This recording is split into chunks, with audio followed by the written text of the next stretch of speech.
கட்டளையிட்டார். பிதாவின் வாக்கு தத்துவம். பிதாவுடைய வாக்கு தத்துவம் என்றால் பரிசுத்த ஆவியானவருடைய அபிஷேகம். இந்த பரிசுத்த ஆவியானவருடைய அபிஷேகம் இன்னாருக்கு தான் என்பது இல்லை.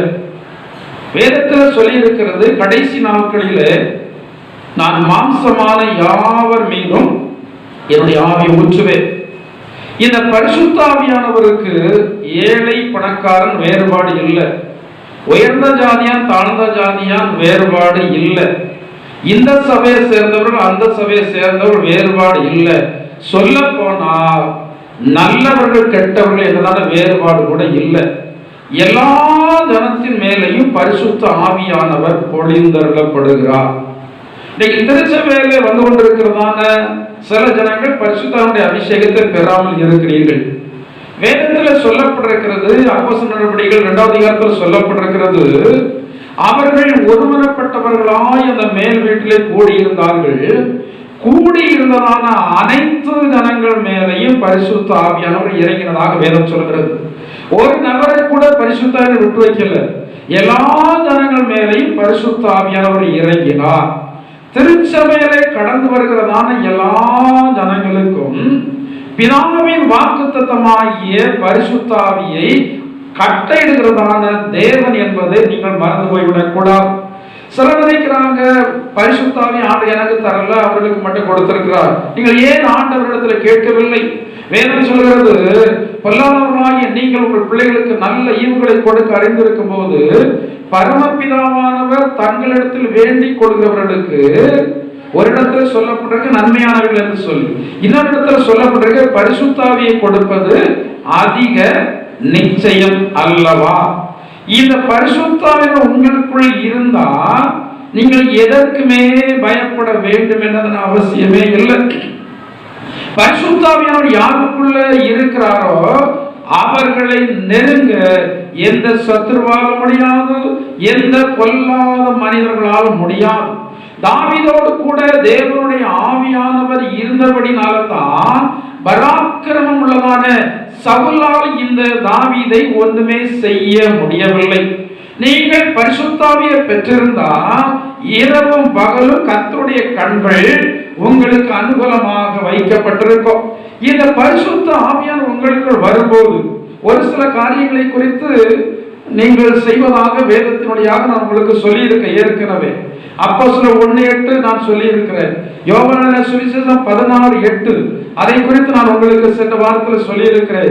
ஏசாயா 11:2 வசனத்தில் நீங்கள் வாசித்து பார்க்கும்போது நீங்கள் இதை வாசியுங்கள். ஏசாயா தீர்க்கதரிசன புத்தகம் 11வது அதிகாரம் அதனுடைய 2வது வசனத்தை வாசியுங்கள். ஞானத்தையும் உணர்வையும் அருள் ஆவியையும் ஆலோசனையும் பலனும் அருள் ஆவியும் கர்த்தருக்கு பயப்படுகிறதான பயத்தை கொடுக்கிறதான ஆவி. இன்னைக்கு நிறைய ஜனங்களுக்கு கர்த்தருக்கு பயப்படுகிறதான பயப்படுதல் இல்லை. கர்த்தருக்கு பயப்படுகிறதான ஜனங்கள் ஆசீர்வதிக்கப்பட்டவர்கள். நீங்கள் சொல்ல முடியுமா, எனக்கு ஆண்டவருக்கு பயப்படுறதான பயம் இருக்கிறது? நான் உங்களுக்கு ஒரு கை வைத்ததுன்னா பொய்யா கை வைத்திருவீங்க. எனக்கு கர்த்தருக்கு பயப்படுற பயம் இருக்கிறது. எத்தனை பேரால வந்து தைரியமா சொல்ல முடியும்? தேவன் உங்களிடத்துல கேட்டா நீங்க ஆண்டவரே நான் உமக்கு பயப்படுகிறேன் சொல்ல முடியுமா? உங்களால சொல்ல முடியுமா கேட்கிறேன். சொல்ல முடியுமா சொல்ல முடியாதா? முடிக்கிறீங்க, சொல்ல முடியல. தைரியமா என்ன செய்ய முடியல, சொல்ல முடியல. எப்படி கர்த்தருடைய ஆசீர்வாதம் வரும்? நிறைய ஜனங்கள் கர்த்தருக்கு பயப்படாதபடினால்தான் தேவனுக்கு பிரியமில்லாத காரியங்களை தைரியமாக வந்து செய்யறாங்க. அப்படி தைரியமாக செய்வதற்கான காரணம் என்ன? பிரசங்கியில சொல்லப்பட்டிருக்கிறது, துர்க்கிரியைகளுக்கு தக்க தண்டனை சீக்கிரத்தில் நடவாது இருக்கிறபடினா பொல்லாப்பை செய்ய துன்மார்க்கருடைய இருதயம் அவர்களுக்குள்ளே துணிகரம் கொண்டிருக்கிறது. கர்த்தருடைய பிள்ளைகளுக்கு துணிகரம் என்பது ஆகாது. நன்மையான காரியங்களை செய்வதற்கு நமக்கு துணிச்சல் வேணும். பாவத்தையும் அநீதியையும் அக்கிரமத்தையும் பொல்லாப்பையும் செய்வதற்கு நமக்கு துணிகரம் ஆகவே ஆகாது. ஆண்டவருக்கு பயப்படுகிற ஜனங்கள் வேதத்தில் சொல்லி இருக்கிறது போல மனுஷர் கர்த்தருக்கு பயப்படுகிறதினால் பொல்லாப்பை விட்டு விலகுவார்கள். கர்த்தருக்கு பயப்படுதலே ஞானத்தின் ஆரம்பம். தீமையை வெறுப்பதே கர்த்தருக்கு பயப்படுகிறதான பயம். ஆனா கிறிஸ்தவ ஜனங்கள் நினைக்கிறாங்க, நான் யாருக்கு பயப்படுகிறேன்? ஆண்டவருக்கு பயப்படுன்னு சொல்லி நினைக்கிறாங்க. ஆனால் கர்த்தருக்கு பயப்படுகிற ஜனங்களுக்குரியதான சுபாவங்கள் இன்றைக்கு நிறைய கர்த்தருடைய பிள்ளைகளிடத்தில் இல்லை. நீங்கள் கர்த்தருக்கு பயந்தால் உங்களை நடத்த யாருமே தேவையில்லை.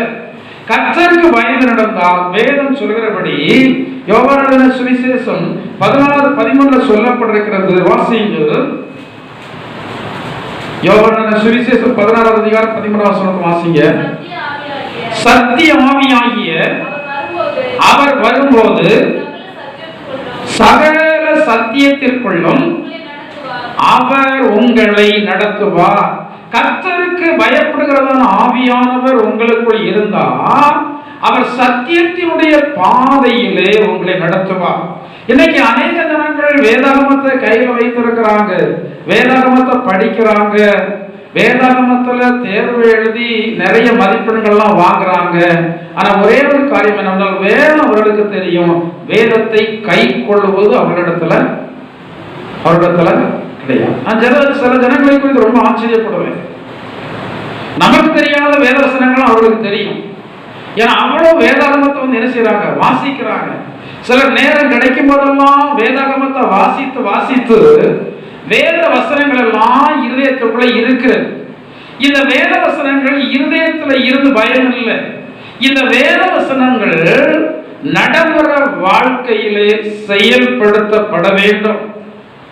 இன்னைக்கு நிறைய ஜனங்கள் ஆண்டவருக்கும் அவர்களுக்கு சம்பந்தம் இல்லாதவர்களாக இருந்தாலும் வேத வசனங்கள் அவர்களுக்கு தெரிகிறது. அவர்களை பார்த்து வேத வசனம் ஒரு வார்த்தையை கேட்கிறது, துன்மார்க்கனை நோக்கி என்னுடைய வேதத்தை நீ எடுத்துரைக்க உனக்கு என்ன நியாயம்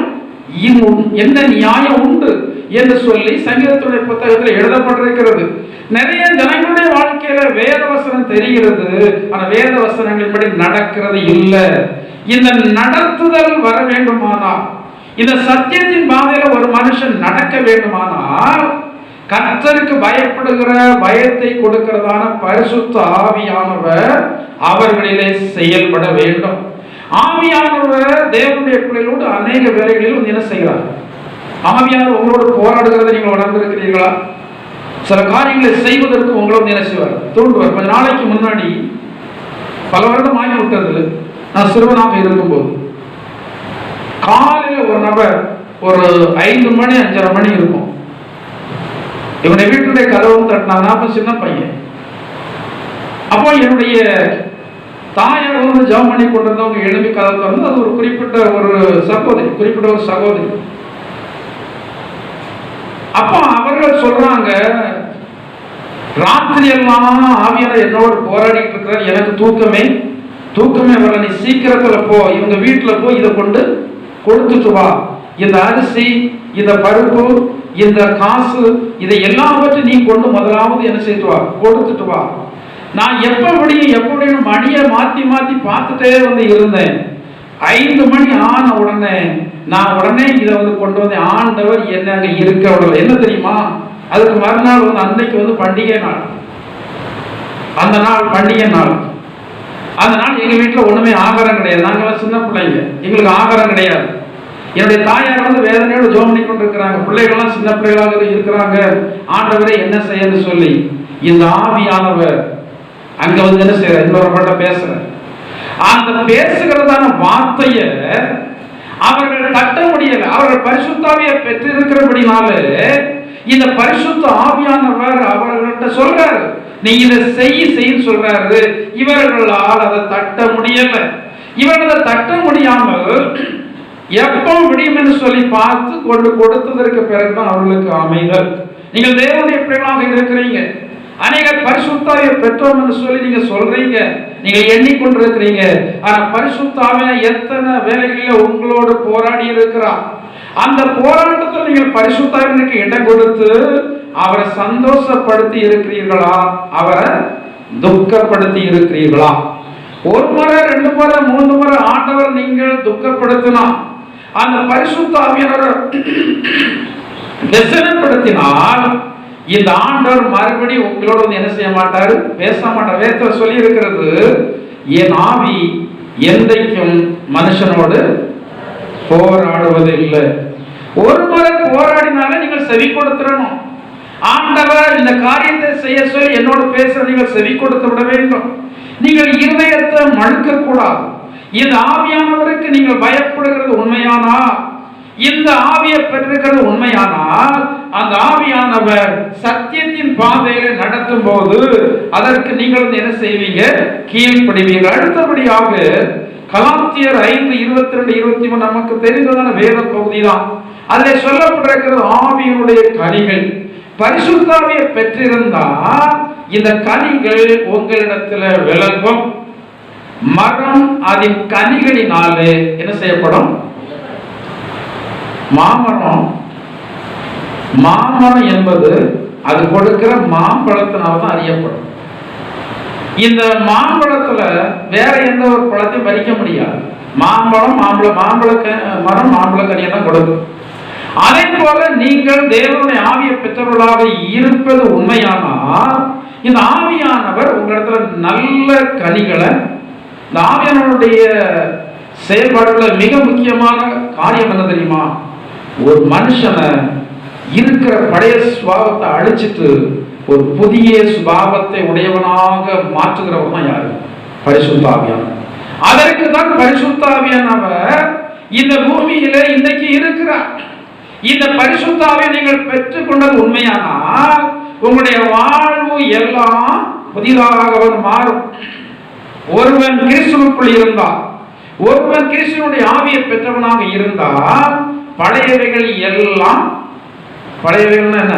பழைய என்ன சுபாவங்கள்லாம் ஒவ்வொருவருக்கும் தனித்துவமான சுபாவங்கள் இருக்கு. தனித்துவமான சுபாவங்கள் நிறைய பேர் கொடுக்கிறதே. சரி, என்னைக்காவது ஜெபம் பண்ணி இருக்கிறீங்களா நீங்க? ஆண்டவரே, இந்த சுபாவம் ஒரு தேவனுடைய மனுஷன் வேதத்தை சொல்றார், நான் நினைக்கும் போது என்னை அருவறுத்து நான் தூளிலும் சாம்பலிலும் என்ன செய்ய புரண்டு கொண்டிருக்கேன். ஏன்னா என் சுபாவத்தை நினைக்கும் போது எனக்கே சங்கடமா இருக்கிறது, எனக்கே கேவலமாக இருக்கிறது என்று சொல்லி ஒரு பக்தன் சொல்றாரு. இன்னைக்கு நிறைய பேருடைய சுபாவங்கள் அஞ்ஞானிகளுக்குள்ளும் இல்லாத சுபாவங்கள் எல்லாம் இன்னைக்கு கிறிஸ்தவர்கள் என்கிறவர்களுக்கு உள்ளே இருக்கிறது. சரி, இதை நினைத்து நாம எப்போதாவது சங்கடப்பட்டோமோ, ஆண்டவரே இந்த சுபாவம் எனக்கு நல்ல சுபாவம் இல்லை, இந்த சுபாவத்தினாலே என்னுடைய ஆத்மா என்ன செய்கிறது, கெட்டு போகிறது, எனவே என்னுடைய சுபாவத்தை மாற்றும் என்று சொல்லி என்னைக்காவது ஜெபம் பண்ணி இருக்கிறீங்களா? வேதத்தில் ஒரு பக்தன் உபவாசம் இருந்து அவர் இதற்காக ஜெபம் பண்ணாராம், தங்களுக்கும் தங்களுடைய பிள்ளைகளுக்கு செவையான வழியை தேடுவதற்கு அவர் என்ன இருந்தாங்களாம், உபவாசம் இருந்தாங்க. இன்னைக்கு நம்ம எதற்கு உபவாசம் இருக்கிறோம்? தேவனுடைய பிள்ளைகளை வந்து சாதாரண விதத்தில் உபவாசம் இருக்க என்ன செய்ய முடியல, வைக்க முடியல. இன்னைக்கு கர்த்தருடைய பிள்ளை உபவாசம் இருக்குன்னா பேய் உங்களிடத்தில் வந்தால் தான் என்ன இருப்பீங்க, நல்லா இருக்கும், நல்ல சுலபமா இருக்கும்போது உபவாசம் இருந்து நம்மளுடைய காரியங்களை நல்ல மாதிரி நடப்பதற்கு ஜெபம் பண்ணுவோம். ஊழியங்களுக்காக உபவாசம் இருந்து ஜெபம் பண்ணுவோம். என்ன செய்யறது இல்லை, ஜெபம் இல்லை. நிறைய ஜனங்கள் கர்த்தருடைய ஆசீர்வாதத்தை இழந்துவதற்கான காரணம் என்ன தெரியுமா? இவர்கள் உபவாசம் இருந்து கர்த்தருடைய ஊழியங்களுக்காக, ஊழியருக்காக, உடல் விசுவாசியுடைய கஷ்டங்களுக்காக என்ன செய்கிறது இல்லை, ஜெபம் பண்ணுகிறதே இல்லை. வேதத்தில் சொல்லப்பட்டிருக்கிறது அல்லவா, ஒவ்வொருவரும் தனக்கானவைகளை அல்ல பிறருக்காக என்னைக்காவது உபவாசம் இருந்திருக்கிறீங்களா? நாங்கள் தைரியமா சொல்லலாம், எத்தனையோ பேருக்கு என்ன இருந்திருக்கிறோம் உபவாசம். உங்களால் சொல்ல முடியுமா? ஒரு நீங்க என்ன, அது உங்களுக்கு கொடுக்கப்பட்டது பாஸ்டர், நாங்க ஏன் உபவாசம், நாங்க ஏன் உபவாசம்? மற்றவர்களுக்காக நீங்க இருந்தா உங்க காரியத்தை யார் பார்த்துக்கொள்வோம்? யார் பார்த்துக்கொள்வோம்? கர்த்தர் பார்த்து. ஊழியர்களுக்காக உபவாசம் இருக்கணும். இன்னைக்கு சிலர் வந்து உபவாசம் இருக்குன்னு சொன்னா வந்து என்ன செய்ய மாட்டாங்க, கீழ்ப்படிய மாட்டாங்க. நான் சிலருக்கு இந்த ஆண்டவரிடத்தில் நான் கேட்டிருக்கிறேன், ஆண்டவரே எத்தனையோ பேருக்கு நன்மை உண்டாகுது, எத்தனை பேருக்கு விடுதலை உண்டாகுது, ஏன் இவர்களுக்கு விடுதலை உண்டாகும்? ஒரு கொஸ்டின் மார்க் ஆண்டவரிடத்துல. அப்ப ஆண்டவர் சொல்றாரு, நீ அவரிடத்துல இதை சொல்லு. சில இடத்துல சொல்லுன்னு சொன்னாலும் சொல்ல முடியாது. பைபிள்ல ஒரு தீர்க்கதரிசி ஆண்டவர் சொல்றாரு, நீ இஸ்ரவேல் ஜனங்களுக்காக வழக்காட மனதானால் அவருடைய அக்கிரமத்தை அவர்களுக்கு தெரியப்படுத்த வேண்டியதான காரியத்தை தெரியப்படுத்தணும். இன்னைக்கு ஊழியக்காரர்களாகிய நாங்கள் தைரியமா சிலருக்கு சொல்ல முடியல. ஊழியக்காரர்களாகிய நாங்கள் உங்களிடத்துல தைரியமாக நெருங்க முடியல. உங்களை பார்த்தாலே ஒரு பயம் வருது. ஊழியக்காரர்களாக எங்களுக்கு சொன்னால் இவர்கள் தப்பா நினைப்பார்கள் என்று சொல்லி ஒரு பயம் வருகிறது. எனவே ஃப்ரீயா உங்களிடத்துல பேச முடியல. சமயத்துல ஒரு நபர் சொன்னாங்க, போன் போட்டு, பாஸ்டர் எதுவா இருந்தாலும் நீங்க எங்களுக்கு என்ன செய்ய சொல்லுங்க, ஆண்டவர் சொல்றது எங்களுக்கு சொல்லுங்க. நிறைய பேர் ஆண்டவர் சொல்கிறதான வார்த்தையை ஊழியக்காரராகிய நாங்கள் சொல்லும் போது நீங்கள் கேட்காதபடினால் உங்களுடைய வாழ்க்கையில் விடுதலை இல்லை. ஒரு சம்பவத்தை ஆண்டவர் எனக்கு ஞாபகப்படுத்தினார். நாகமான் என்று சொல்கிறதான் ஒரு மனுஷனுடைய சம்பவம்.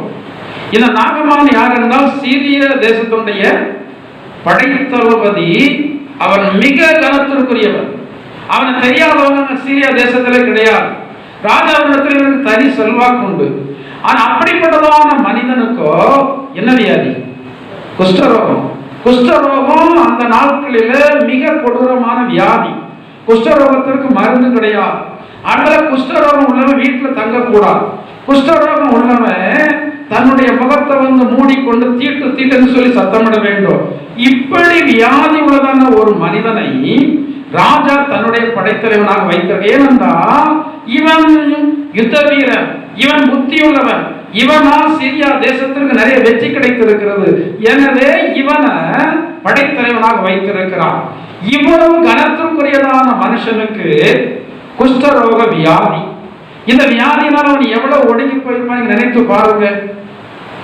அவனுக்கு மதிப்பு இருந்தாலும் மரியாதை இருந்தாலும் இந்த வியாதி அவனை சங்கடப்படுத்தி கொண்டே இருந்தது. இந்த வியாதி சங்கடப்படுத்தி கொண்டே இருக்கிறதான நேரத்துல இந்த நாகமானுடைய வீட்டுல ஒரு சின்ன பொண்ணு. அவளுக்கு வேதம் தெரியாது, வேதத்தினுடைய சத்தியங்கள் தெரியாது, நிறைய காரியங்கள் தெரியாது. ஒண்ணு மட்டும் அவளுக்கு தெரிஞ்சு. என்ன தெரிஞ்சது? இப்படி இஸ்ரவேல் தேசத்துல இன்னும் பேருடையதான ஒரு தீர்க்கதரிசி இருக்கிறாரு. அந்த தீர்க்கதரிசி மூலமாக அற்புதம் நடக்கு. அங்க இவரு புறம் சுகமாகும். அது மட்டும் இவளுக்கு தெரிந்திருக்கிறது. இவள் வேலைக்காரியாக இருந்தாலும் அந்த தளபதியுடைய விடுதலைக்கு இவள் ஒரு காரணமாக அமைந்தாள். இவள் ஒருவேளை நினைத்திருக்கலாம், நாம சொல்லுகிறதுனால எனக்கு என்ன பிரயோஜனம் கிடைக்கும், என்ன உயர்வு கிடைக்கும், ஏதாவது இதனால வருமானம் உண்டா, பிரயோஜனம் உண்டா நினைச்சிருக்கலாம். அவ ஒண்ணுமே நினைக்கல. அந்த தளபதியை பார்க்கும் போது இவளுக்கு ஒரு இறக்கம் வந்துட்டு, இப்படி சங்கடப்பட்டு கொண்டிருக்கிறார் என்று சொல்லி தளபதி இடத்துல சொல்லாம தளபதியினுடைய மனைவி இடத்துல சொல்றாள், என் ஆண்டவன் இஸ்ரவேல் தேசத்துக்கு போனா அவருடைய வியாதி என்ன ஆகும்? என்ன ஆகும்? சுகமாகும். உடனே இந்த நாகமானிடத்தில் அறிவிக்கப்பட்டு நாகமான் சீரியா ராஜாவினிடத்தில் அறிவித்து சீரியா ராஜா ஒரு கடிதம் கொடுக்கிறார். இஸ்ரவேல் தேசத்தினுடைய ராஜாவுக்கு ஒரு கடிதம் கொடுக்கிறார். என்னுடைய தளபதி வருவான், அவனுக்கு இந்த குஷ்டரோகத்திலிருந்து விடுதலை கொடுக்க வேண்டும் என்று சொல்லி.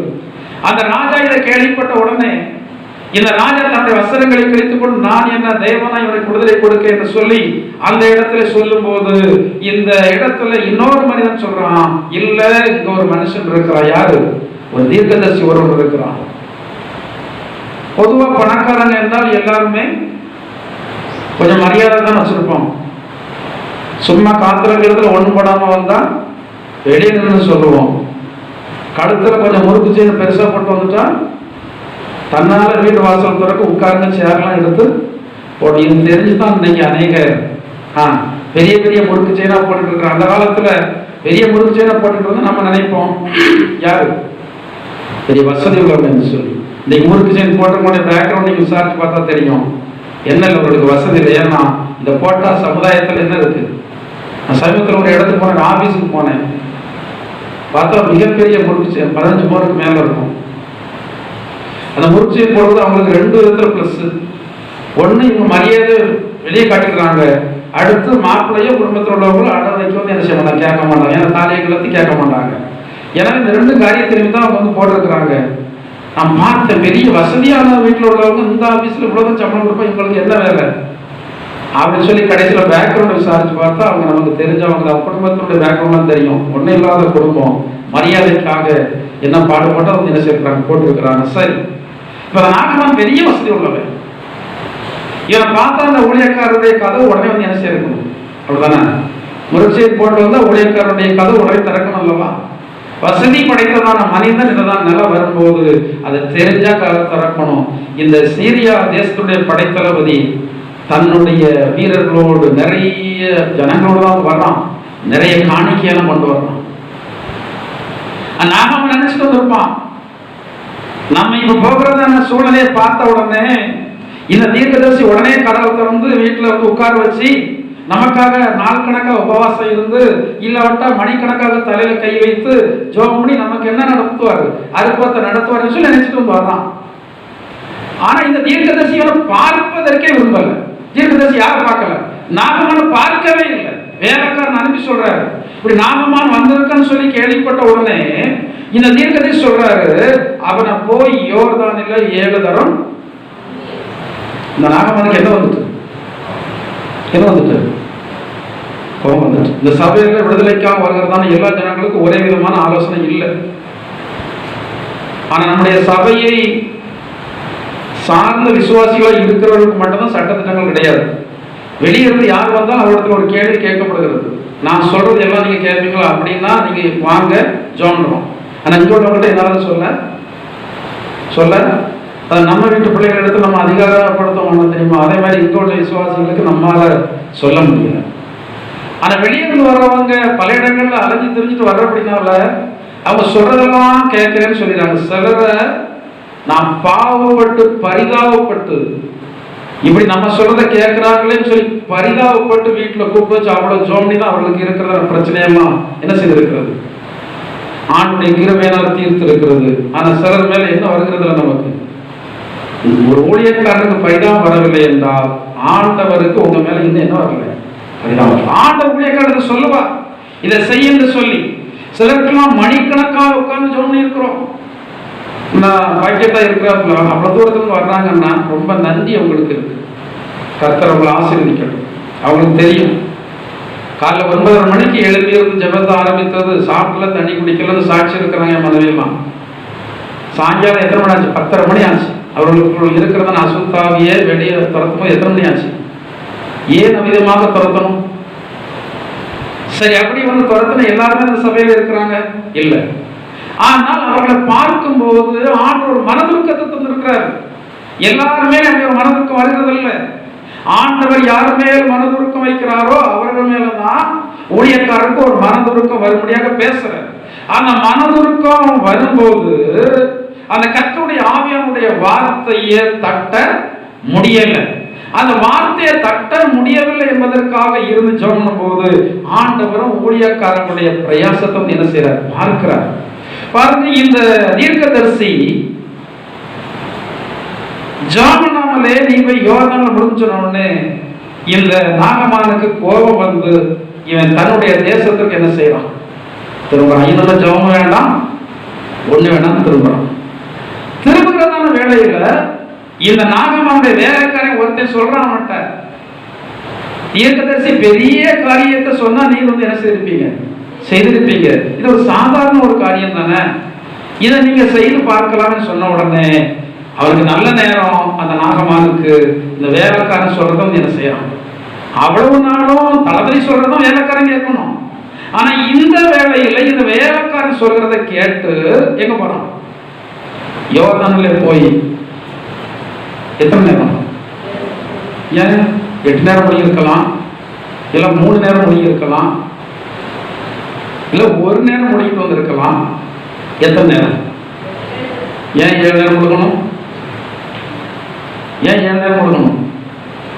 தேவனுடைய மனுஷன் சொன்ன எண்ணி எத்தனை தான். இது ஆண்டவர் சொன்ன நம்பர் அல்ல. இது நீங்க நன்றாக நினைத்து பார்க்க வேண்டும். இது ஆண்டவர் சொன்னதான நம்பர் அல்ல, இது ஊழியக்காரர் சொன்னதான நம்பர். ஆண்டவருக்கு சாணபதியா இருக்கிற ஊழியக்காரர்களை ஆண்டவர் கனம் பண்ணுகிறார். இப்ப இவர் சொல்றாரு, இது இந்த தீர்க்கதரிசியுடைய மனசுல வந்ததான ஒரு எண்ணுதான். 7 என்பது ஆண்டவர் சொல்லி இவர் சொன்னதல்ல, தக்கன்னு சொல்லி இந்த தீர்க்கதரிசியுடைய இருதயத்தில் வருகிறது. 7 நேரம் போய் வந்து மூழ்க சொல்லு என்று சொல்லி இந்த 7 நேரம் மூழ்கினதான மாத்திரத்துல இவனுடைய குஷ்ட தோஷம் அதோடு விடுதலையான பெயர்க்கலாம். திரும்ப நந்தியை இறக்க வர்றான், திரும்ப நந்தியை இறக்க வர்றான், தீர்க்கதரிசில வர்றான். எதுக்கு வந்தான்? சத்தியத்தை கேட்பதற்கு வந்தான். எதுக்கு வந்தான்? தெரியாத சம்பவம். காணிக்கை கொடுப்பதற்கு வந்தான். திரும்ப யாரு காணிக்கை கொடுக்க வர்றான்? இந்த தேவனுடைய மனுஷனுக்கு கொஞ்சம் அல்ல, ஏகப்பட்டதான காணிக்கை, நிறைய காணிக்கை, வெள்ளியும் பொன்னும் மாற்று வஸ்திரங்களும் நிறைய வந்து கொண்டு வர்றான். கொண்டு வந்து தீர்க்கதரிசி இடத்துல வந்து கொடுக்குறான். தீர்க்கதரிசி அதை என்ன செய்யல, வேண்டான்னு சொல்லிட்டார். அவன் எவ்வளவோ வந்து தட்டுதல் பண்ணி பார்த்தான், இல்ல தீர்க்கதரிசி வாங்கிக்கிடுங்கன்னு. ஆனா இவன் வேண்டவே வேண்டான்னு இந்த தீர்க்கதரிசி வந்து என்ன செய்யிட்டாரு, சொல்லிட்டார். இவன் திரும்ப காணிக்கையை கொடுக்காமல் தான் போனதாக வேதத்தில் வந்து சொல்லப்பட்டிருக்கிறது. விடுதலை என்பது எல்லாருக்கும் ஒரே விதங்களிலே இல்லை என்பதை நீங்கள் அறிந்து கொள்ள வேண்டும். தேவனுடைய மனுஷர்கள் மூலமாக என்னென்ன வார்த்தைகள் ஆண்டு சொல்கிறாரோ அதன் மூலமாக தான் விடுதலை. புதிய ஏற்பாட்டிலே நீங்கள் பார்க்கும்போது இயேசு கிறிஸ்துவும் எல்லா இடத்திலையும் ஒரே மாதிரி விடுதலை கொடுக்கல. ஒரு குஷ்டரோகியை ஆண்டவர் சந்திக்கும் போது அவன் தொட்டு சுகம் கொடுக்கிறார், அவனை தொட்டு ஜெபம் பண்ணி அவனுக்கு சுகம் கொடுக்கிறார். 10 குஷ்டரோகிகளை பார்க்கும்போது தொடவும் இல்லை, ஜோமனவும் இல்லை, அவனுக்கு ஆலோசனை கொடுக்கிறார். முந்தினவனுக்கு ஆலோசனை இல்லை, தொட்டு ஜெபம் பண்ணி அற்புதத்தை செய்தார். ஆனால் இந்த 10 பேருக்கு ஆலோசனை, என்ன ஆலோசனை கொடுக்கிறாரு? நீங்க போய் ஆசாரியருக்கு உங்களை, அவ்வளவுதான். இந்த வார்த்தைக்கு கீழ்ப்படிந்த உடனே என்ன நடந்தது? இது சத்தியம் தான், வேத சத்தியம். இந்த வார்த்தைக்கு கீழ்ப்படிந்து போகிறாங்க. சுகமானது எத்தனை பேர்? எத்தனை பேர்? 10 பேர். சுகமானது எத்தனை பேர்? 10 பேர் சுகமானாங்க. திரும்பி வந்து எத்தனை தான்? இயேசுக்கே 10 பொண்ணுன்னா இப்ப இருக்க ஊழியக்காரர்களுக்கு 100க்கு 1 கிடைக்கிறதே. இன்னைக்கு உள்ள ஜனங்களுக்கெல்லாம் என்ன தெரியுமா? அந்த சகைவு மாறி இயேசு என்ன பாத்திரக்கூடாது, நான் இயேசுவை பார்க்கணும். இன்னைக்கு பெரிய பெரிய கூட்டங்கள் ஆள் கூடுவதற்கான காரணம் என்ன தெரியுமா? அங்க போனா ஏதோ ஒரு புண்ணியஸ்தலத்துக்கு போகிற மாதிரி இங்க போய் உட்கார்ந்து இருப்பாங்க. அங்க போய் அவர் வந்து பிரசங்க மேடையில ஜோம்னி ஆண்டவருக்கு அற்புதத்தை செய்வார்னு சொல்லுவாங்க. ஊழியக்காரருக்கும் தெரியாம யாருக்கும் தெரியாம அற்புதத்தை வாங்கிட்டு ஓடிடலாம், பழைய மார்க்கத்துக்கு பழைய மதத்துக்கு ஓடிடலாம். ஆனா இப்படி சபைக்கு வந்தா அவர்களால் பழைய இடத்துக்கு போக முடியாது. ஏன்னா இப்படி இடத்துக்கு வந்து நம்ம ஆலோசனை கொடுக்குறோம். சமீபத்தில் ஒரு ஃபேமிலி வந்து வந்தாங்க. அப்ப அவங்க நான் சொல்றதெல்லாம் கேட்டாங்க. சரி நீங்க சொல்றதெல்லாம் சரிதான் கேட்டாங்க. கடைசியில் ஒரு ஆலோசனை சொல்லப்பட்டது. அந்த ஆலோசனை சொன்ன மாத்திரத்தில் அவர்களால் இந்த இடத்துக்கு மறுபடி வர முடியல. அவங்க ஒருவேளை நான் சொல்ற மாதிரி திறக்கூடத்துக்கு போயிட்டு இருப்பாங்க. ஏன்னா அங்க இருந்தால் சகைவம் மாதிரி யாரும் பார்க்காமல் இயேசுவை பார்த்து அற்புதத்தை வாங்கிட்டு வந்துடலாம். ஆனா இப்படிப்பட்டதான இடத்திற்கு வந்தா தனிப்பட்ட விதத்துல அவர்களுக்கு ஆலோசனை கொடுக்கப்படும். ஆலோசனை இல்லைன்னா ஜனங்கள் சீர்கெட்டு போவாங்க. தேவனுடைய ஊழியர்கள் தேவனுடைய விசுவாசிகளுக்கு சரியான ஆலோசனை கொடுத்தால்தான் இம்மைக்குரிய நன்மைகள் மட்டுமல்ல மறுமைக்குரியதான நன்மைகளும் உங்களுக்கு கிடைக்கும். ஆண்டவராகிய இயேசு கிறிஸ்து சுகமான 10 பேரிடத்துல ஒருத்தண்ட தான் நன்றி விசுவாசம் கண்டார். அவனை குறித்து சொல்லப்படுற அவன் யாரும் அந்நியன். அவன் பேர் கொடுக்கப்படல. இவன் யாரு? இந்த அந்நியனே ஒழிய மற்ற 9 பேரும் என்ன செய்தாங்க? அது 9 பேரும் இயேசு கிறிஸ்துவை பார்த்ததாக சரித்திரத்துல இடமே இல்லை. இன்றைக்கு அநேக ஜனங்கள் ஆண்டவரிடத்துல நன்மை பெறாங்க. தேவனுடைய வார்த்தையை கேட்டு கீழ்ப்படிந்து நன்மையை பெறாங்க. ஆனா நாளடைவில் அவர்கள் தேவனுடைய வார்த்தையை கைக்கொள்கிறது இல்லை. தேவனுடைய வார்த்தையை கைக்கொள்கிற அப்படின்னால தேவனுடைய நிறம் ஆசீர்வாதம் உண்டு. இந்த சபையில வருகிறதான ஜனங்கள் எல்லாருக்குமே நான் உங்களை வழி நடத்துகிறது, நீங்கள் தேவனுடைய ஆலோசனை கேட்கணும், தேவனுடைய வார்த்தைகளை பின்பற்றணும், எல்லாரும் நல்லா இருக்கணும். இந்த சபையில வருகிறதும் எல்லாரும் நல்லா இருக்கணும். உலக பிரகாரமாகவும் ஆன்மீக பிரகாரமாகவும் நீங்க நல்லா இருக்கணும். உலக பிரகாரமா நல்லா இருக்கணும்னா முதலாவது நீங்க உங்களுடைய ஆத்மாவை என்ன செய்யணும்? பைபிள் சொல்லி இருக்கிறது, உன் ஆத்மா வாழ்வது போல. ஆத்மா வாடுதா? ஆத்மா வாழ்ந்து கொண்டிருக்கிறத செத்து இருக்கா?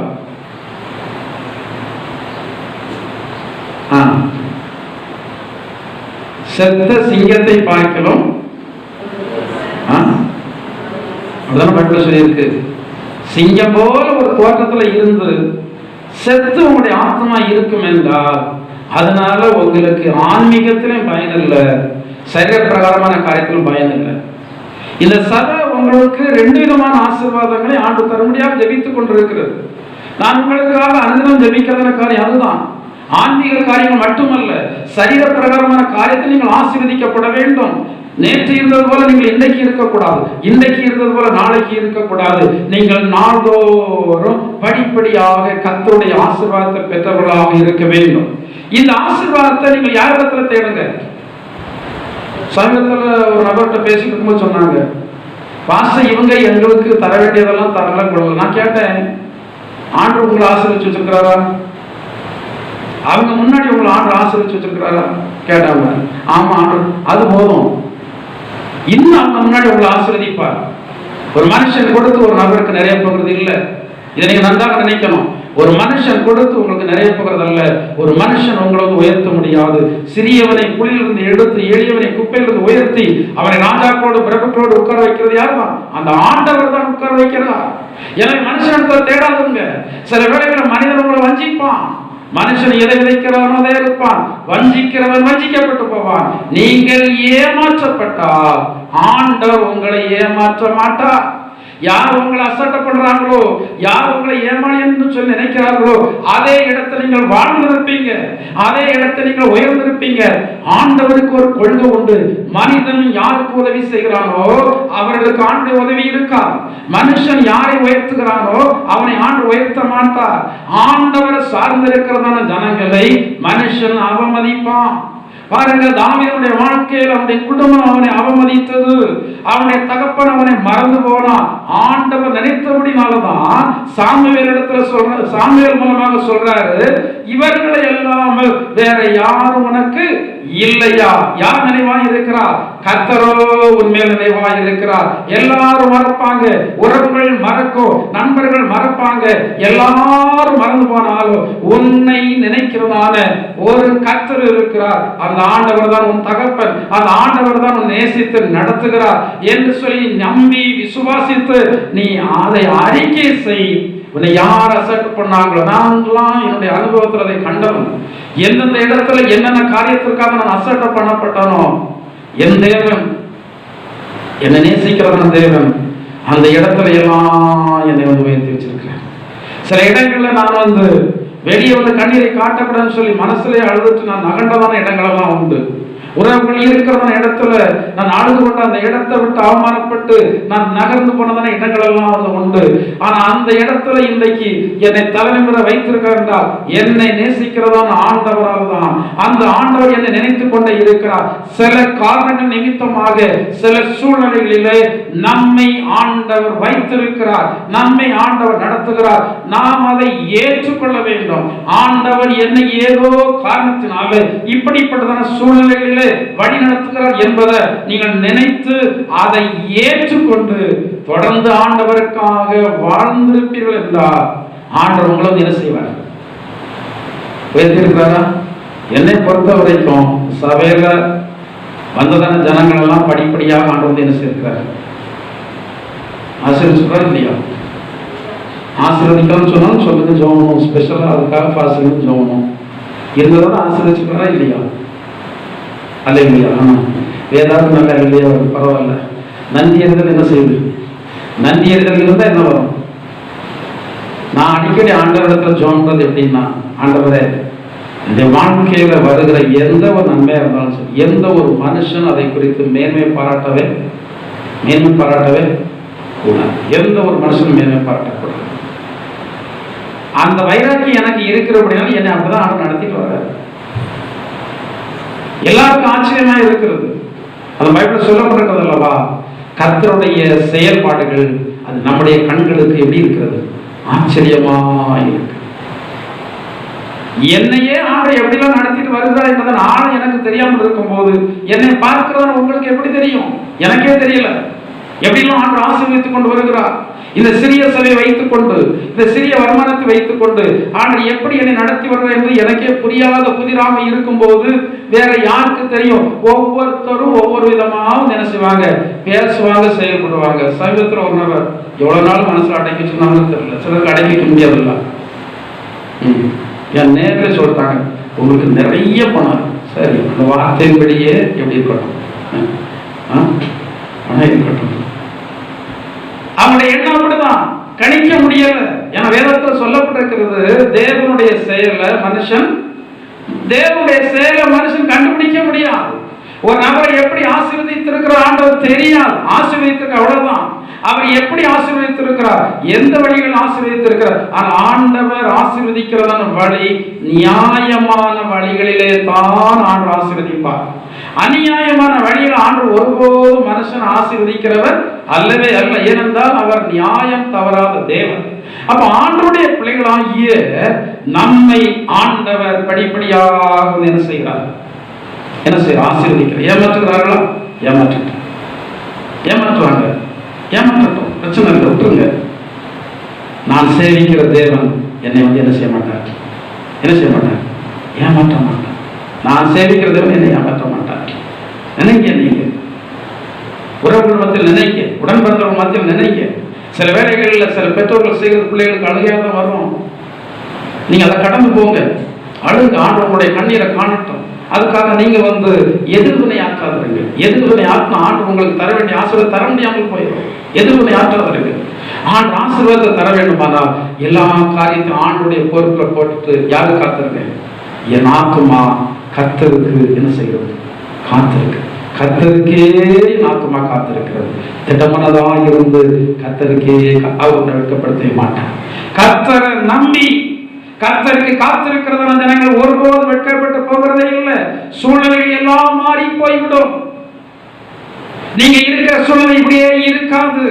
ஒருவேளை நீங்க நினைக்கலாம் நம்ம இப்படிதான் இருப்போம் என்று சொல்லி, சாத்தான் உங்களிடத்துல பேசணும் இப்படிதான் இருப்பா என்று சொல்லி, நீ இப்படிதான் ஏமாற்றப்படுவா என்று சொல்லி சாத்தான் பேசுவான். ஆண்டவர் உங்களை ஒருபோது ஏமாற்றவே மாட்டார். நீங்கள் ஆண்டவருடைய கரத்தில் இருக்கிறீங்க, நீங்கள் ஆண்டவருடைய பிள்ளைகள். ஆண்டவர் என்றைக்கும் பார்த்து கொண்டு இருக்கவே மாட்டார். நீங்கள் அவருக்கு முன்பதாக அல்லவா இருக்கிறீங்க. நீங்க படுகிறதான கஷ்டம், நீங்க படுகிறதான வேதனை, நீங்கள் அங்கலாய்க்கிறதான அங்கலாய்ப்பு, நீங்கள் இரவு தூங்காமல் இருக்கிறதான வேதனைகள் எல்லாவற்றையும் ஆண்டவர் பார்த்து கொண்டே இருக்கிறார். அவருடைய கணக்குகளை எல்லாம் ஏறிக்கொண்டே இருக்கும். உங்களுக்கு விரோதமாக யார் யார் என்ன செய்கிறார்களோ அவைகள் எல்லாவற்றையும் ஆண்டவர் ஞாபக புஸ்தகத்துல எழுதி வச்சிருப்பார். அவன் அவனுடைய கிரியைகளுக்கு தக்க பலன் கிடைக்குமா கிடைக்காதா? இலவச பலன் கிடைக்காது. அதெல்லாம் மறுமையில தான் பார்க்கணும் பாஸ்டர். அவன் நினைக்கிறீங்களா, நான் என்னுடைய இவ்வளவு நாட்களுக்குள்ள எந்தெந்த காரியத்தெல்லாம் கஷ்டப்பட்டனோ அந்த காரியத்துல எல்லாம் ஆண்டவர் எனக்கு விசாலத்தை தந்து கொண்டு தான் வந்திருக்கிறார். ஹல்லேலூயா. எனக்கு மட்டுமல்ல உங்களுக்கு விசாலத்தை தருவார். நான் சேவிக்கிறது அதே தெய்வத்தை தான் நீங்க சேவிக்கிறீங்க. ஆனா ஏதோ கர்த்தருடைய பிள்ளைகள் ஆண்டவருடைய கரத்துல அந்த பொறுப்பை ஒப்பு கொடுக்க தயாராக இல்லை. பக்தன் பவுல் சொல்கிறார், நான் அவரிடத்தில் ஒப்பு கொடுத்ததை அந்நாள் வரைக்கும் காத்துக்கொள்ள வல்லவர். நான் விசுவாசிக்கிறவை இன்னார் என்று அறிந்திருக்கிறீங்களா? எப்படி அறிந்திருக்கு? நீங்க விசுவாசம் யார் என்று அறிந்திருக்கிறீங்க? அவர் பாவம் மன்னிக்கிறவர், சாபத்தை போக்குகிறவர், அவ்வளவுதான் அறிந்திருக்கிறீங்களா? அவர் நமக்கு வெற்றியை தருகிறவர், ஜனங்கள் மத்தியில் நம்முடைய தலையை உயர்த்துகிறவர், நம்மை குறைவில்லாமல் நடத்துகிறவர், நம்மை மகிழ்ச்சியினால் நிரப்புகிறவர், சமாதானத்தால் நிரப்புகிறவர், நம்ம ஒரு நிகரில்லாத ஒரு மனுஷனாக நாம் இருக்கிற தேசத்துல, நாம் இருக்கிறதான குடும்பத்துல, நாம் வேலை செய்கிறதான இடத்துல கர்த்தர் நம்மை உயர்த்தி என்ன செய்வார்?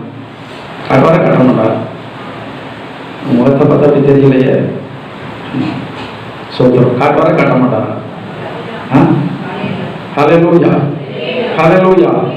உங்க உறவுகள் மத்தியில ஜனங்கள் சொல்லுவாங்க, இவர்கள் தேடுகிறதான தேவனை நாமும் தேடணும் என்ன செய்வாங்க, சொல்லுவாங்க ஜனங்கள். ஏன்னா அப்படி உங்களுடைய வாழ்க்கை ஆண்டவர் ஆசீர்வதிச்சு வச்சிருப்பாரு. ஆனா இன்னைக்கு உங்களுடைய வாழ்க்கை ஆண்டவர் ஆசீர்வதிக்காம இருப்பாரு. காரணம் என்ன? இந்த தேவனுடைய ஆவியானவரை நீங்கள் பெற்றுக்கொண்டு சத்தியத்தினுடைய பாதையிலே நீங்கள் தேவனால் வழி நடத்தப்படவில்லை. நீங்க ஆண்டவர்கிட்ட சொல்லுங்க, ஆண்டவரே நீங்க என்ன செய்ய சொல்லியிருக்கிறீங்களா? சொல்லியிருக்கிறீங்களா? நான் ஒரு கொள்கை வச்சிருக்கிறேன், என்னை அறியாமல் நடக்கிறதான எல்லாமே தேவனுடைய வழிநடத்தலாம். என்னை அறியாமல் நாம செய்யல அந்த காரியத்தை, நாம் அந்த காரியத்தை செய்யல, நாம் அந்த காரியத்தை செய்ய முற்படல. ஆனா என்னை அறியாமல் ஏதோ காரியம் நடந்து கொண்டிருக்கிறது, யார் மூலமாகவும் நடக்கிறது.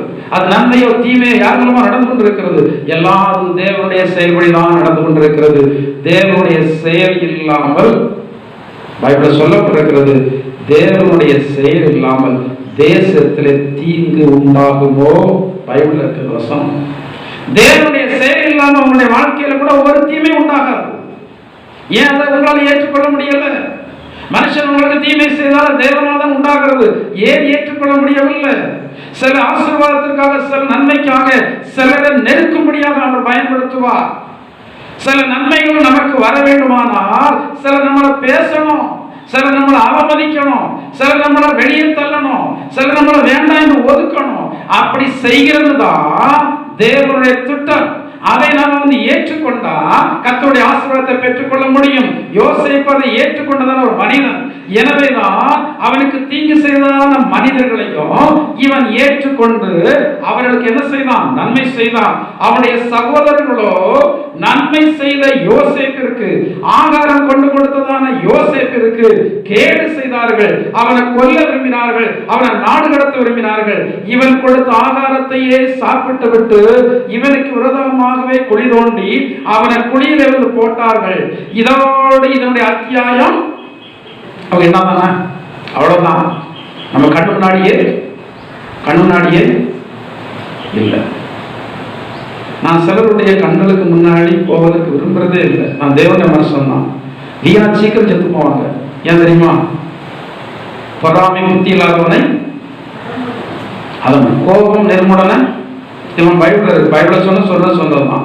நம்ம மூலமா ரொம்ப கோபப்படும் சீக்கிரத்தில் செத்து போயிடுவான், ரொம்ப பொறாமப்படும் சீக்கிரத்தில் செத்துருவான். பைபிள சொல்லி, நான் சொல்லல, சாபம் இல்லை, பைபிள சொல்லி இருக்கு. வீணா அவன் நம்மளை பார்த்து சீக்கிரம் அவனு ஏந்த மட்டும் துன்மார்க்கருடைய கண்களுக்கு தெரியாதா?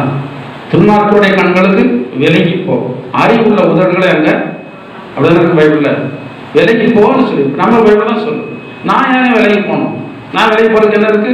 அவனுக்கு நான் என்ன குறைஞ்சவளா, அவளுக்கு நான் என்ன குறைஞ்சவளா அப்படின்னு சொல்லி பைபிள சொல்லி இருக்கிறது. விவேகி ஆபத்தை கண்டு மறைந்து கொள்கிறான், பேதைகளோ நெடுங்க போய் தண்டிக்கப்படுவார். சிலருடைய கண்களில் விழுந்தாலே அவர்கள் ரொம்ப நமக்கு விரோதமான காரியங்கள் செய்வாங்க.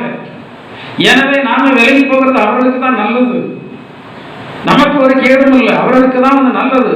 எனவே நாம் அநேக வேலைகளிலே விலகி போக வேண்டியது இருக்கிறது. தாவீது இந்த சவுலுக்கு விலகித்தான் போன பைபிள்ல சொல்லப்பட்டிருக்கிறது.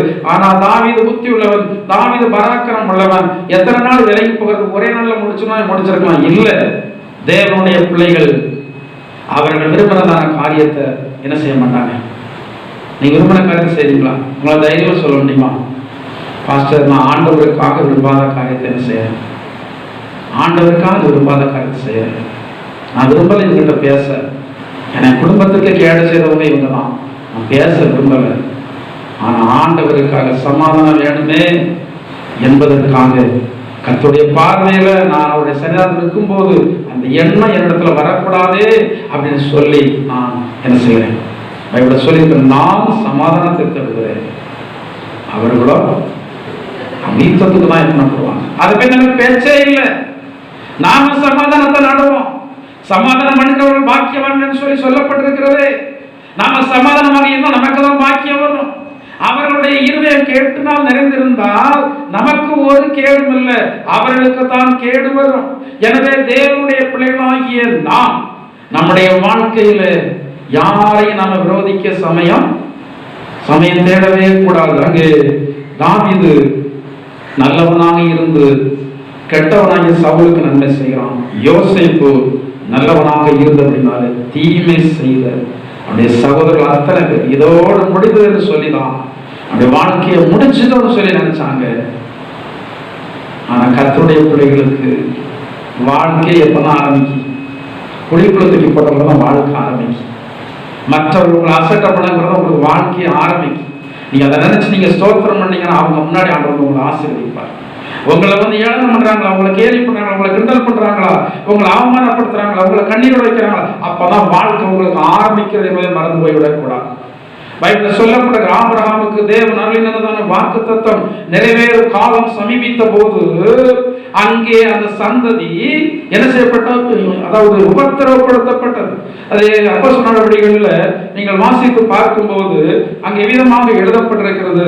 நீங்கள் வாசிங்கள் அப்போஸ்தலர் நடவடிக்கைகள்.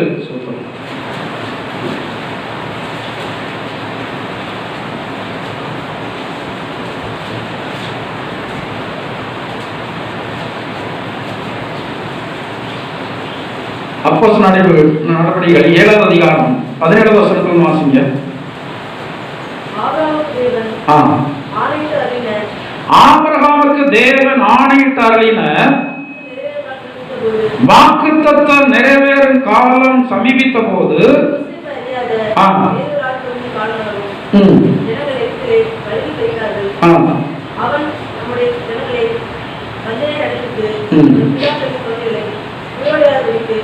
ஆபிரகாமுக்கு தேவன் அருளினதான வாக்குத்தத்தம் நிறைவேறும் காலம் சமீபித்த போது ஜனங்களுக்கு, இஸ்ரவேல் ஜனங்களுக்கு விரோதமாக உபத்திரவங்கள் ஆரம்பித்து விட்டது. சுமார் 430 வருடங்களாக அவர்கள் படாத உபத்திரவம் இப்போது அவர்களை வெளியே கொண்டு போக ஆரம்பிக்கும் போது இவர்களை பின்தொடர்கிறது. அந்த அடையாளங்கள் இவருடைய வாழ்க்கையிலே வந்த பிறகுதான் இவனுடைய வாழ்க்கையிலே விடுதலை, இஸ்ரவேல் ஜனங்களுக்கு விடுதலை.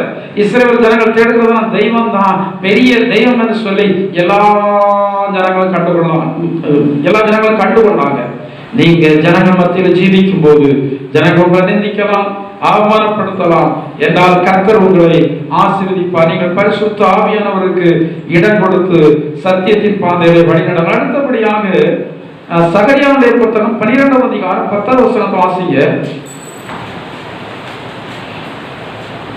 சகரியா 12:10 வாசிங்க. நாம் தாவீது குடும்பத்தார் மேலும் எருசலேம் குடிகள் மேலும் கிருபையின் ஆவியையும் விண்ணப்பத்தின் ஆவி, கிருபையின் ஆவி, விண்ணப்பத்தின் ஆவி, பரிசுத்த ஆவியினாலே நீங்கள் ஜெப ஆவியை பெற்றுக் கொள்ளுகிறீர்கள். ஜெப ஆவி தேவனுடைய பிள்ளைகளுக்கு மிக முக்கியமான ஒரு கிருபை. இந்த கிருபையை தேவனிடத்தில் பெற்றுக்கொள்ள நிறைய பேருக்கு ஒரு 5 நிமிஷம் கூட காத்திருந்து என்ன செய்ய முடியாது. 1 மணி நேரம் நான் ஜெபம் பண்றேன்னு சொல்றவங்க எத்தனை பேர் இருக்கிறீங்க? 1 மணி நேரம் எனக்கு நேரம் போறதே தெரியாது எத்தனை பேர் இருக்கீங்க? கை வைத்து தைரியம் சோதம் தைரியமா கை வைத்து அனைவரால முடியல. பாஸ்டரும் கை வைக்கிறாங்க, அவங்களுக்கு வேலையை தானே நீங்க நினைப்பீங்க. அவங்களுக்கு உங்களை மாதிரி எல்லா வேலையும் இருக்கு. அதன் மத்தியில அவங்க எதையும் செய்யறாங்க, ஊழியத்தையும் செய்யறாங்க. சரி, அப்ப விண்ணப்பத்தின் ஆவி பரிசுத்த ஆவியினால் உங்களுக்கு கொடுக்கப்படுகிறது. இந்த ஜெபாவி பெற்றவர்கள் எல்லாம் ஆசீர்வதிக்கப்பட்டவர்கள். ஜெபாவி பெற்றவர்கள் எல்லாம் எல்லாவற்றையும் ஜெபத்தின் மூலமாகத்தான் என்ன செய்வாங்க, சாதிப்பாங்க. முழங்கால் மடக்கி நீங்க எல்லா காரியத்தையும் சாதிக்கணும். ஜெபித்து எல்லா காரியங்களையும் சாதிக்கணும். இந்த ஜெபாவியை நீங்கள் பெற்றிருப்பது உண்மையானால் பரிசுத்த ஆவி உங்களுக்குள்ள இருப்பார். எல்லாராலும் ஜெபம் பண்ண முடியாது. இதை நீங்க ஆண்டவரை கேட்கணும், ஆண்டவரே பரிசுத்த ஆவியினால எனக்கு ஜெபம் பண்ணுகிறதான ஒரு ஆவியை என்ன செய்ய தாருங்க. முழங்கால் மடக்கணும். தேவ சன்னிதானத்துல வந்து முழங்கால் மடக்கி இருக்கணும். பைபிள் சொல்லப்படுற 84 வயதுள்ளதான அந்த விதவை தேவனுடைய ஆலயத்தை விட்டு இரவு பகலும் நீங்காமல் என்ன பண்ணி கொண்டிருந்தாங்க. இரவு பகலும் ஆலயத்துக்கும் என்ன செய்யறாங்க. நமக்கு ஒரு 2.5 மணி நேரம் உட்கார்றது எப்படி இருக்கு, எப்படி இருக்கு? இன்னைக்கு எல்லாரும் மாடர்ன் ஆராதனை தான் விரும்புறாங்க. மாடர்ன் ஆராதனை என்ன? 5 மணிக்கு போயிட்டு 6 மணிக்கு வீட்டுக்கு போயிடணும். 5 மணிக்கு போயிட்டு 1 மணி நேரம் ஆராதனை. 1 மணி நேரத்தில் என்னத்தை ஆராதனை பண்ணுவாங்களோ எனக்கு தெரியல. நுட்பமா பார்த்தா தெரியும். தேவ பேர்ல அன்புள்ளவங்க தேவன் அதிகமாக ஸ்தோத்திரிக்க நினைக்கிறவங்க அந்த பிரதான ஆராதனை ஒன்று இருக்கும். எல்லா சபையிலையும் பிரதான ஆராதனை வழக்கமாக நடக்கிற அந்த 10 மணிலேருந்து 12 1 மணி வரைக்கும் ஒரு ஆராதனை இருக்கும்.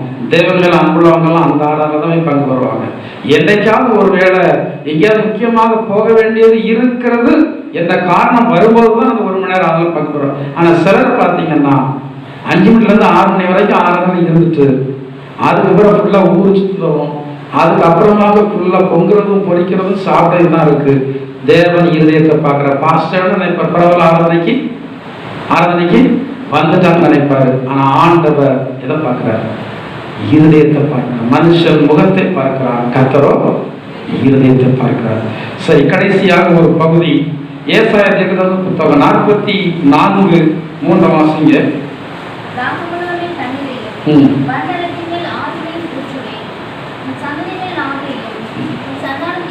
உன் சந்ததியின் மேல் என் ஆவியையும் உன் சந்தானத்தின் மேல் என் ஆசீர்வாதத்தையும் ஊற்றுவேன். தேவனுடைய ஆவியை நீங்கள் பெற்றிருந்தால் உங்களுடைய சந்ததி என்ன செய்யப்படுகிறது? உங்க சந்ததி ஆசீர்வதிக்கப்பட விரும்புறீங்களா? நான் என்னுடைய தாயாரத்தில் உட்கார்ந்து அதிகமாக பேசும்போது என்ன பேசுறேமா, உங்களை மாதிரி வயதுள்ளவங்க நீங்க பாருங்க, உங்களை ஆண்டு எவ்வளவு ஆசீர்வாதம் வச்சிருக்காரு. உங்களுக்கு ஒரு கவலையும் இல்லை, என்ன கேட்டாலும் கிடைக்கும். உங்களை யாரும் நெருக்கலை, யாரும் ஒன்றும் பேசலை. இப்போ நீங்கள் விரும்பினபடி எல்லாம் வந்து இருக்கிறதுக்கு ஆண்டு என்ன செய்ய, விரும்பினதை சாப்பிடலாம், விரும்பின வீட்டுக்கு போகலாம், விரும்பின மாதிரி வந்து என்ன செய்யலாம், எப்போ நினைச்சாலும் தூங்கலாம், எப்போ நினைச்சாலும் எழுந்திருக்கலாம். இந்த ஆசீர்வாதம் அவங்களுக்கும் உண்டாகி இருக்கிறது, அவருடைய சந்ததிக்கும் என்ன செய்திருக்கிறது, உண்டாகி இருக்கிறது. உங்களுடைய சந்ததிக்கு ஆசீர்வாதம் உண்டாக வேண்டுமா? நீங்கள் முதல்ல பரிசுத்தாயை பெறணும். உங்களுடைய பரிசுத்தாய் உங்களின் மூலமாக உங்களுடைய பிள்ளைகளுக்குள்ளாக என்ன செய்ய செயல்படும். வேதத்தில் சொல்லப்படுகிறல்லவா, தாவீது நிமித்தம் என்னால் ஒரு விளக்கு இருக்கும் என்று சொல்லி ஆண்டவர் சொன்ன வார்த்தை நிறைவேற்றினார்.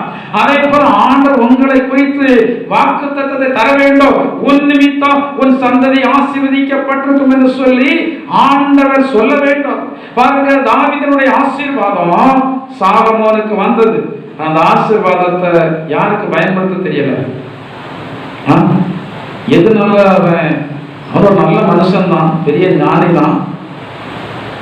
ஆனா யார் சொல்ல முடிச்சுட்டாங்க? யாரு உங்கள்கிட்ட யாரு வாய்த்தாங்க? யாரு அவன் சொல்லி முடிச்சது? யாரும் பெண்கள்.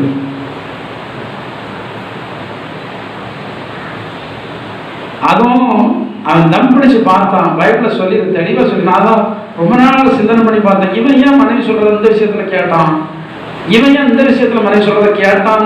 நான் நினைச்சு பார்க்கும்போது ஒரு ஆன்சர் என்ன கிடைச்சது. அவன் வயதானவன் ஆகி முடியாமல் இருக்கும் போது பெண்கள் அவனுடைய மனதை, இப்ப இவனுக்கு வேலை கையெழுத்து போடுறது மட்டும், இவனால் எதுவுமே செய்ய முடியாது. இப்போ அவன் சொல்றத வந்து இவன் கேட்கணும்னா என்ன கிடைக்காது, இவனுக்கு என்ன அரசு பண்ணிடுவாங்க? அவசர கேள்விப்படலை, உங்களுக்கு வந்துடக்கூடாது. சில பெற்றோர்களை பிள்ளைகளை என்ன பண்ணி வச்சிருப்பாங்க. இதுக்கு இப்போ அவனு செய்ய மாட்டான், அவசர சொன்னா அடுத்தவங்க செய்து இவங்களை தூசிட்டு போயிடுவாங்க. இவங்க இவ்வளவு நல்லா இருக்காங்க, இவ்வளவு வருமானம் உள்ளவங்களா இருக்காங்க, இந்த தகப்பனுக்கு இந்த தாய்க்கு இப்படி வஸ்திரம் கொடுக்கலையே, இப்படி வந்து ஆகாரம் கொடுக்கலையே, இப்படி ஒரு இடத்துல கொண்டு போட்டிருக்காங்களே, என்ன செய்து போயிடுவான், தூசிட்டு போயிடுவான். எனவே சிலரை என்ன அரசு பண்ணிடுவாங்க. அவசரசு வந்தாலும் உங்களுக்கு தெரியும். அது வரைக்கும் அவசரசுனா என்னன்னு தெரியுமா? கோடீஸ்வரங்க வீட்டில் உள்ளதான தாய் தகப்பன் இன்னைக்கு என்ன அரசுல இருக்காங்க. ஏன் தெரியுமா? அவங்களும் பரிசுத்தாயை பெறல. அவங்க சந்ததி மேலையும் இவங்க வழியாக பரிசுத்தாயினுடைய செயல்பாடுகள். எனவே பிள்ளைகளுக்கு என்ன பயம் போயிட்டு, தெய்வ பயம் என்கிறதே இல்லை. பிள்ளைகள் தெய்வ பயம் உள்ளவர்களாக இருந்தால் பெற்றவர்களாக நீங்கள் நிச்சயமாக யார்தான் ஆசீர்வதிக்கப்பட்டவர்களாம். ஒருவேளை நீங்கள் பிள்ளைகளுக்கு செய்ய வேண்டியது செய்யட்டாலும் தெய்வ பயம் உள்ள பிள்ளைங்க பெற்றவர்களாக உங்களுக்கு என்ன காரியத்தை செய்யும்? நல்ல காரியத்தை வந்து என்ன செய்யும். சந்தானத்தின் மேல் என்னுடைய ஆசீர்வாதத்தை நான் ஊற்றுவேன். பெற்றவர்களாக நீங்கள் ஜெபிக்கணும், ஆண்டவரே என்னுடைய பிள்ளைகள் யாருடைய ஆசீர்வாதத்தை பெறணும், உங்க ஆசீர்வாதத்தை பண்ண மாட்டவரே, கர்த்தருடைய ஆசீர்வாதத்தை பெற. படித்தவர்களோ படிக்காதவர்களோ பிரச்சனை இல்லை. படித்தவங்க மட்டும்தான் ஆசீர்வதிக்கப்படணும் என்பது அல்ல. கை எழுத்து போட முடியாது. எத்தனை பேரும் பெரிய கோடீஸ்வரங்களா இருக்கிறாங்க, கையெழுத்து செய்ய போட தெரியாது. கையெழுத்து போட மாட்டேன், ஏதோ தட்டி தர மாதிரி படிச்சிருக்காங்க, எழுதி படிச்சு கையெழுத்து மட்டும் போடுறாங்க. மற்ற மாதிரி சாதாரண ஒரு கையெழுத்து போட தெரியாது. இன்னைக்கு பெரிய பெரிய கோடீஸ்வரங்களா இருக்கு. அதே வேளையில பெரிய பெரிய படிப்பு படித்தவர்கள்லாம் இன்றைக்கு ஏன் தான் நம்ம அந்த படிப்பு படிச்சோமோ, ஏன் தான் அந்த பிள்ளையை பெற்றோமோ, ஏன் தான் அந்த பிள்ளைகளுக்கு சொத்தெல்லாம் வாங்கி வச்சோமோ என்று சொல்லி அங்கலாய்க்க காரணம் என்ன தெரியுமா? உங்களை போல வயதுள்ளவர்களாக இருக்கும்போது தேவாவிய பெறல, தேவாவினால் வழிநடத்தப்படல, தேவாவியனுக்கு முக்கியத்துவமும் என்ன செய்யல, கொடுக்கல. ஒரு வசனம் எரேமியாவுடைய புத்தகத்துல ஏசாயா புத்தகம் 32:15 வாசிக்கிறோம். ஏசாயா 32:15 வாசிக்கிறோம். வாசிங்க. உன்னதத்தில் இருந்து நம்மே ஆவி ஊற்றப்படும் மட்டும் அப்படி எப்படி இருக்கும் என்பதை 10ல இருந்து வீட்டுல போய் குறிச்சு வச்சு வாசிச்சு பாருங்க. ஆவி ஊற்றப்படும் மட்டும் அப்படியே தான் இருக்கும். இந்த ஆவி ஊற்றப்படறதுக்கு பிறகு செழிப்பு உண்டாகும். இந்த ஆவி ஊற்றப்படும் மட்டும் எப்படி இருக்கும் என்பது 10ல இருந்து நீங்க 15 வரைக்கும் வீட்டுல போய் குறித்து வைத்து தயவு செய்து வாசித்து பாருங்க. நேரம் இல்லை, எனவே நான் முடிக்கும்படியாக விரும்புகிறேன். அதுல அநேக விதமான சாபங்களையும் குறைவுகளையும் குறித்து சொல்லப்பட்டிருக்கிறது. உங்களுடைய வாழ்க்கையில் ஆசீர்வாதங்கள் நன்மைகள் இனிமேல் வர வேண்டுமானால் பரிசுத்த ஆவியினுடைய அபிஷேகத்தை எப்படியாய் என்ன செய்ய. வீட்டுல ஜெபம் பண்ணீங்க அல்லவா, சபையில வந்து ஜெபம் பண்ணீங்க அல்லவா, உங்க ஜெபத்தோட உன்னை கூட்டுங்க. ஆண்டவரே, எனக்கு உங்க ஆவிய பரிசுத்தாவி எனக்கு தாருங்க. ஆண்டவரே, பரிசுத்தாவியை தந்து என்னை நடத்துங்க. பரிசுத்தாவியை தந்து உமக்கு பயப்பட செய்ய. பரிசுத்தாவியை தந்து சத்தியத்தின் பதிலை நடத்துன்னு சொல்லி ஆண்டவரத்துல கேளுங்க. கேட்கிறவன் எவனும் பெற்றுக்கொள்ளும். கேளுங்கள், அப்பொழுது உங்களுக்கு கொடுக்கப்படும். பொல்லாதவர்களை கொடுக்கும் போது நல்ல தேவன் பரிசுத்தாவியை கொடுப்பது சாதா காரியம் அல்ல, அதிக நிச்சயமாக கர்த்தராமே இந்த வார்த்தைகளை உங்களுக்கு ஆசீர்வதித்து பயனுள்ளதாக மாற்றி தருவாராக. எல்லாரும் முழங்கால் படிட்டு ஆண்டவரிடத்தில், ஆண்டவரே, பரிசுத்த ஆவியினுடைய அபிஷேகத்தினுடைய முக்கியத்துவத்தை குறித்து உம்முடைய வார்த்தையின் மூலமாக நான் கேட்க எனக்கு வாக்கியத்தை தந்தீர். ஆண்டவரே, கேட்ட சத்தியங்களின்படி நடக்க எனக்கு உதவி செய்ய எனக்கு கிருபை தாருங்க என்று சொல்லி ஆண்டவரிடத்தில் நாம் நம்மை ஒப்பு கொடுத்து ஜெபிப்போம். ஹல்லேலூயா. கர்த்தாவே, நன்றியோடு ஸ்தோத்திரிக்கிறோம். ஹல்லேலூயா. கர்த்தாவே, நன்றியோடு ஸ்தோத்திரிக்கிறோம். கர்த்தருக்கு பிரியமானவைகளை செய்ய நீங்கள் கர்த்தரிடத்திலே ஒப்பு கொடுங்கள். அப்போது பரிசுத்த ஆவியானவர் உங்களை நிரப்பி உங்களை நடத்துவார், உங்கள் சந்ததியை நடத்துவார், உங்களை ஆசீர்வதிப்பார், உங்களுடைய சந்ததியை ஆசீர்வதிப்பார், உங்களுக்கு செழிப்பை தருவார், உங்களுடைய சந்ததிக்கு செழிப்பை கொடுப்பார். கர்த்தர் இப்படிப்பட்டதான பிரசனத்தினால் நிரப்ப கர்த்தரிடத்தில் நீங்கள் தாழ்த்தி ஒப்புக்கொள்ளுங்கள். ஹல்லேலூயா. ஓ glory mighty Father, பரிசுத்த ஆவியானவரே, வந்திருக்கிற உம்முடைய பிள்ளைகள் எல்லாரையும் உம்முடைய ஆவியின் பிரசனத்தினாலே கர்த்தர் நிரப்ப வேண்டுமாறு ஜெபிக்கிறோம். இதற்கான வல்லமையினால் நிரப்புங்க, இதற்கான கிருபையினால் நிரப்புங்க, இதற்கான அபிஷேகத்தினாலே உம்முடைய பிள்ளைகளை இந்த நாளிலே நீங்கள் நிரப்ப வேண்டுமாறு ஜெபிக்கிறோம். ஆண்டவரே, அபிஷேகத்தின் வல்லமை உம்முடைய பிள்ளைகளிடத்திலே செயல்படுவதாக. அபிஷேகத்தினுடைய வல்லமை அவருடைய சந்ததியின் மேல் செயல்படுவதாக. அபிஷேகத்தினுடைய வல்லமை அவர்கள் கையிட்டு செய்கிற காரியங்களை செயல்படுவதாக. அபிஷேகத்தினுடைய வல்லமை அவருடைய சத்தியத்தின் பாதையிலே வழிநடத்துவதாக. கர்த்தாவே, அபிஷேகத்தினுடைய வல்லமை அவருடைய ஆன்மீக ஜீவியத்தில் வளர செய்வதாக. ஹல்லேலூயா. கர்த்தாவே, நாங்கள் நன்றியோடு ஸ்தோத்திரிக்கிறோம், ஸ்தோத்திரிக்கிறோம், ஸ்தோத்திரிக்கிறோம். எங்கள் அன்பின் பரலோக பிதாவே, நல்ல இயேசுவே, இந்த வாரத்தில் உம்முடைய பாதத்திலே கடந்து வந்து உம்முடைய நாமத்தை துதிக்க மகிமைப்படுத்த எங்களுக்கெல்லாம் கிருபை செய்தபடினாலே நாங்கள் நன்றியோடு ஸ்தோத்திரிக்கிறோம், மகிமைப்படுத்துகிறோம். ஆண்டவரே, வந்திருக்கிற எல்லாரையும் கர்த்தர் ஆசீர்வதிக்க, கேட்ட சத்தியத்தின்படி நடக்கத்தக்கதாக பரிசுத்த ஆவியானவரே உம்முடைய பிள்ளைகளுக்கு நீங்கள் அருள் செய்ய, இதற்கான பரலோகத்தினுடைய வல்லமையினாலே உம்முடைய பிள்ளைகளை விசேஷித்த ஆவியினால் நிரப்பி நடத்த வேண்டுமாறு ஜெபிக்கிறோம். ஆண்டவரே, வராத ஜனங்களையும் நாட்களை அழைத்து வாருங்கள். சமீபத்தில் தூரத்தில் இந்தியாவின் பல மாநிலங்கள் வெளிநாடுகள் எங்களோடு ஐக்கியப்பட்டிருக்கிறோம் உண்டு. எல்லாரையும் கரத்தில் ஒப்பு கொடுக்கிறோம். எல்லாரையும் ஆசீர்வதிங்க. கொடிய வியாதிகளுக்கு எல்லாரையும் விலைக்கு காத்துக் கொள்ளுங்க. சத்துடைய வஞ்சை கிரியைகளுக்கு எல்லாரையும் விலை காத்துக் கொள்ளுங்க. போக்கு வரவு பிரயாணங்கள் எல்லாவற்றிலும் உடைய பாதுகாப்பை கொடுக்க வேண்டுமாறு ஜெபிக்கிறோம். வருகை தாமதிக்குமானால் மீண்டுமாக ஒரு முறை கூட உங்க சன்னிதானத்திலே கடந்து ஆராதிக்கிறவங்க வருகை இருக்குமானால் உண்மை எதிர்கொண்டு வரத்தக்கதான ஜீவியத்தை பரிசுத்த ஆவியானுடைய பலத்தினாலே கர்த்தர் ஒவ்வொருவருக்கு தந்திட வேண்டுமாறு இயேசுவின் நாமத்தால் ஜெபிக்கிறோம் ஜீவனுள்ள பிதாவே.